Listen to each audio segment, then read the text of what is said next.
So out July 19th on 4K Ultra HD is True Romance. True Romance. True Romance. So this is getting quite the tall order from Arrow and from Zavvi. It's getting 4K restorations of both the theatrical cut and the director's cut of the film. So right off the bat, you're going to get both editions of this film.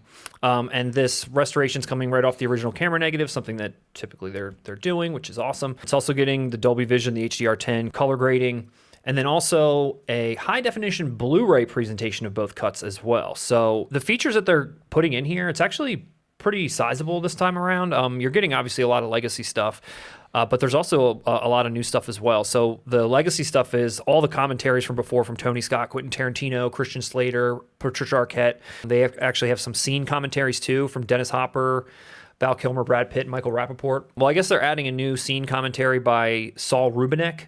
He's coming back to give you one. And then there's brand new interviews from the costume designer, the co-editor, some composers, co-founder of the annual True Romance Fest, and then the author of Tony Scott, a Filmmaker on Fire. All of these people are coming back to do individual interviews. Pretty cool. Yeah, I mean, everyone's coming back to talk about it, which is awesome. Then, of course, from before, you got some deleted scenes and the alternate ending with optional commentary from Tony Scott and Quentin Tarantino. I did watch that. That was definitely on the previous DVD releases. But then there's the set itself, which, again, Arrow is doing a great job with. You got the limited packaging with reversible sleeve and new artwork by this person named Sarah Deck, who I know from doing illustrated movie posters for companies like Mondo. I don't know. I think it sucks. Like, I don't think Alabama. It sucks, but I will say Melanie Griffith looks great on that cover. Thank you, everybody. I can't believe this. It does, aside of the ugly art, it is a nice slip box that comes around the actual disc itself. So it is that limited packaging. It's got a 60-page perfect bound collector's booklet featuring new writing on the film, a 2008 Maxim oral history featuring interviews with cast and crew, and then also contained in that booklet is Edgar Wright's 2012 eulogy for Tony Scott. Wow. Yeah, that's in there. So then you also get a double-sided poster featuring the original and the newly commissioned artwork. So you do get a poster that has this art on the box, then you flip it and it's the original. So if you're ever hanging these posters, at least you'd get that. And then 6 double-sided postcard-sized lobby card reproductions. So overall, it's a decent package from Arrow. You know, that 4K upgrade, remains to be seen what it's going to be, if it's going to be an amazing upgrade from previous releases of this film, but I'm sure it will be. I'm sure it will be. Yeah, and if you're a fan, once again, of Arrow, this is a great addition to pick up. Now, on the flip side, Zavvi's got their own thing going on, and usually they just kind of complement what Arrow's doing with some sort of a steelbook, but this time around, they're also complementing this set with something very similar, but it adds a few extra memorabilia items, but it also changes the artwork, which I think is what I'm actually appreciating more. So first off, Zavvi is just releasing a 4K steelbook, just a standalone 4K steelbook, and it's got inside of it a smaller version, 32 pages versus 60 pages. I don't know if that's a typo or if it really is a condensed version of that collector's booklet featuring the new writings on the film and so forth. Other than that, it's just the disc and the Blu-ray. It's got this Alabama art, which I think is a spitting image of her. It's a great reproduction of that iconic scene in the movie. What's the iconic scene? Is that at the phone booth? Yeah, it's just every time you search for Patricia Arquette, True Romance, it's that photo. And that's what they are basically reproducing here. Then they're also doing their own version of a deluxe steelbook package, which is really nice.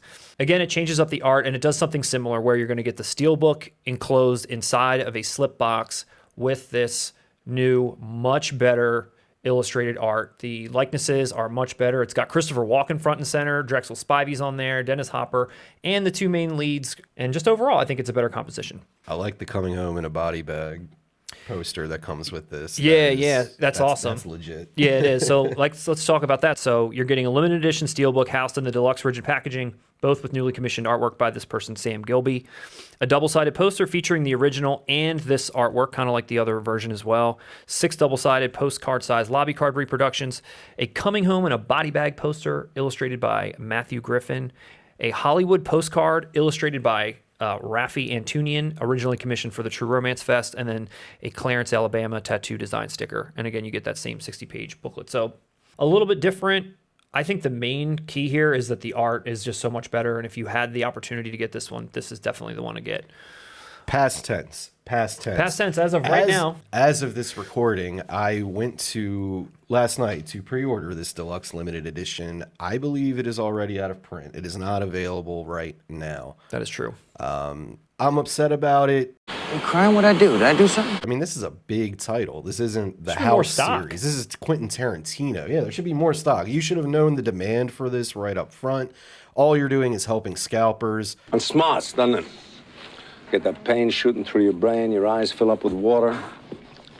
That ain't any kind of fun. I'm going to be honest. The fact that this went out of print that quick and my only other options are either the standard or the limited edition you already described, I think I'm going to skip this one out. I don't like the way this was handled. Unless Zavvi is going to restock. I take all this back if they are. And you contacted them directly and asked them? I did. I messaged them specifically. I'm still waiting on a reply as to, hey, is this just a temporarily out of stock thing or is it gone? There was no announcement about how many copies were even going to be pressed initially, Right. As far as No, I didn't see I'm anything aware. about the No. limited Give nature us of a it. heads up if you're really going to Yeah. do like a limited 5,000 run of True Romance. You should let us know that. It's a nice collector's edition. Yeah.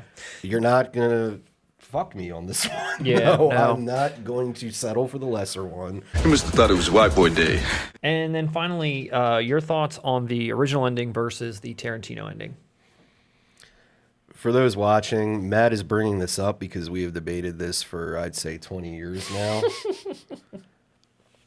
Look, if Tarantino... He took a bullet in the eyeball. If okay? And a bullet in the Tarantino, head.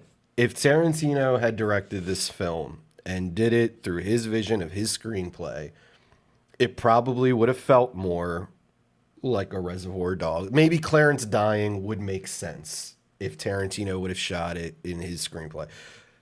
Tony Scott's vision, it's sunnier. So- Nobody wants Clarence or Alabama to die. True. Nobody. Nobody wanted them to die, but when I saw it happen, I was What like, does damn. that add? I mean, I don't know. So we're gonna watch these two go I need through to all the I need to hell this- re-experience that. I need to see.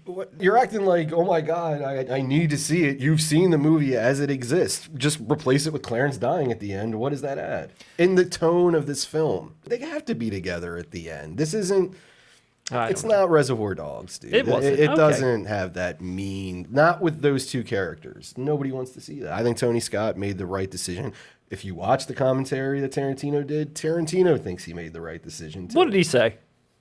What I just said. True Romance feels like a Tony Scott film, and that's great. Tony Scott is an Yeah. underrated director. Rest in and I peace. think that magic of him and Tarantino together, they made a classic. And this film keeps growing over the years. I feel like this film I think it gets does. more and more fans as time goes on. It's going to be White Boy Day, July 19th, for some people. Sorry. me. Sorry, Russ. Sorry for you, those of you out there. Let us know what you think about this art. If you think the Quentin Tarantino ending where Clarence dies. Clarence dies. We watch Alabama live a life of misery alone with a child. What the fuck ending is that? Condescend me, man. Fucking kill you, man.